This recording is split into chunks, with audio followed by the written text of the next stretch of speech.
take a look at the anxiety we have in relationship to rejection. And particularly for people who already know the presence of spirit with themselves and the love that God has for you, and just that settled feeling of, you are enough. The outside world still matters. We still feel the sting of rejection in a variety of ways. And if we look at what I talked about in video number 1, we were looking at that essence of the fears underlying most of our anxiety. Anxiety comes from maybe not resolving fully past rejections. And my theory is that the essence of rejection is the loss that we have felt probably at a very, very early age, that initial loss that we have felt, which made us worry that we were being abandoned, feeling that separation, and being helpless to do anything to bring back that feeling of connection. Some of us have experienced loss in concrete terms. My husband experienced loss very early when his mother passed away when he was only 4 years old. We've experienced loss with maybe a parent leaving the family unit and never returning. There's so many other losses, obviously, that I can't think of right now. But the point is that whether it's something that's concrete like that, or whether it's something like my experience, when I look back, I realize that somewhere along the way, from being like the whole focus of my father's attention, I was his firstborn, and I've seen pictures more recently. I mean, at that time, they weren't developing pictures in that way, and most of this is actually on video, where I've seen him constantly having me in his arms, and I know that he taught me, like when I was 2 years old, he was teaching me my letters. So there was a lot of in-depth engagement. And then I think somewhere along the way, I experienced that sense of loss where that was less and less. And what always happens is the child mind will have an interpretation, right? Without being conscious yet of really all the moving parts to something, our interpretation is we've been rejected. I think at the core level, even though that's very much simplifying experiences, and maybe your experience doesn't hold true like that, the fact in my experience is that rejection is that interpretation of loss, and that it must mean there's something wrong with me. While that's not a true thing, that's an emotional lie, building on that and, continuing to move forward and living your life, and for the most part doing fine. And of course, my father kept coming back into the picture, but things had shifted. And I think for me, that became a role that I played. And I talked about the roles that we sometimes take upon ourselves in, I think the first video also, first or second video in this series. So whatever role I took upon myself was to stay in his favor, and not that I was ever out of his favor for the most part, but it was just in my child mind. It was stay in that favor, and how can I be pleasing? So we're all going to experience rejection. That's a given, even when we know, as we're growing into our relationship with spirit, we know that we are absolutely accepted and we are connected with love. We're still going to experience the outer experiences of not always seeing eye to eye on things, and that can easily return us back to a recurrence of that feeling of loss, that feeling of separation, that feeling of helplessness. Why can't I get through to this person? Why can't we connect and see eye to eye, or feel like we have a heart connection? So in all of that, while it is so sad and it is a lonely, lonely place, for one thing, it's going to help us or nudge us to return to the security of what we know to be solid, and that is the relationship and that fullness that we feel, where there is a continuity and a connection that we always have with spirit. In my experience, that has made me dig deeper into, okay, who am I? What am I all about? And if I don't find the aspects of people that will show me acceptance, that doesn't necessarily mean they're rejecting me, because that's just where they are and that's where I am. And I've learned to dig even deeper into that foundation and be even more secure in that.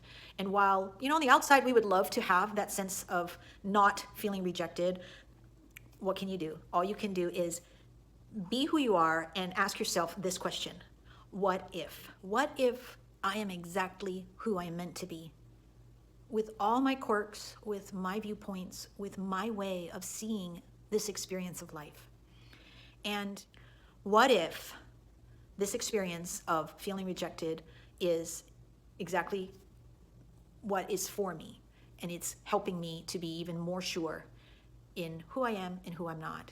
And be proud of yourself for staying in that place of courage to embody that, even when you feel like you're misunderstood.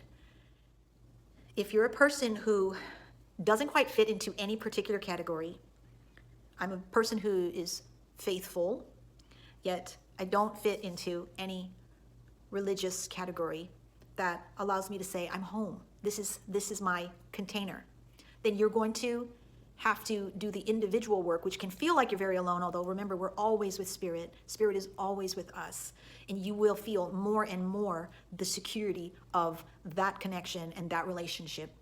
One of the things that really helped me was the book Something More, which talks about finding your authentic self. Because like I said, that original feeling of loss put me on a trajectory that was very much positive, and I worked hard and, I paid attention to how to be a positive contribution in whatever setting I was in. But really, it didn't necessarily also cultivate my acceptance of my authentic self. That idea that you are exactly who you are and that's okay. So whenever I did feel subsequent experiences of rejection in life, it was not that easy for me to come back to a sense of I'm okay and I can roll with rejection rather than it impact me as much as it did.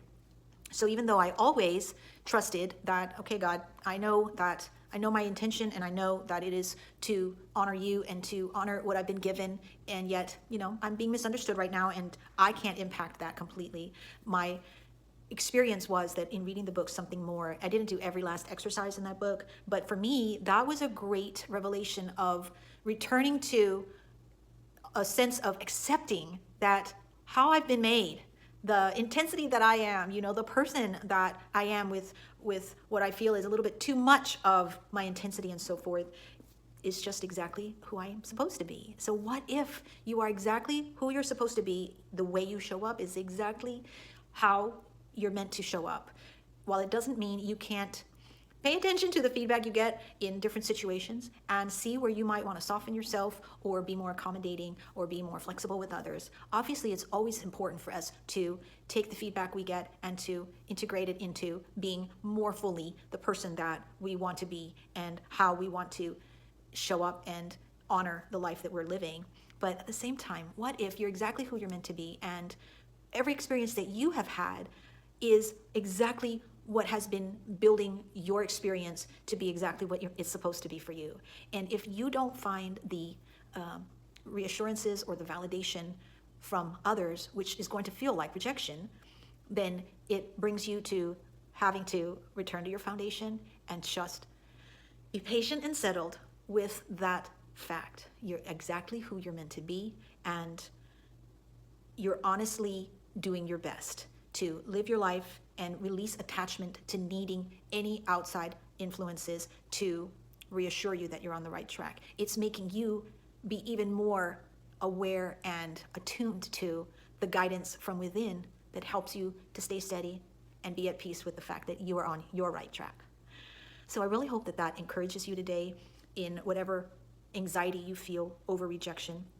And remember that anxiety is the escalated version of the more basic fears. So if that helps you to focus in on maybe the essential stuff that you're really bothered by, then maybe you can bring that to Spirit and find your own peace, and then bring that into your story and show how you keep connecting the dots and making sense of even the tough experiences like rejection.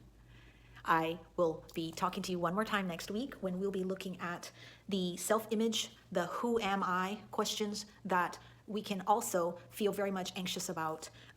And we'll specifically be looking at it in terms of how even if you're very sure that you are at peace with your spiritual partnership with God, your overall clarity is there, what is that sense of anxiety, that little self-doubt that is still within us while we live in this world? What can we do with that? So I'll talk to you next week, and I hope that you've found some takeaways from this episode. Take care and be well.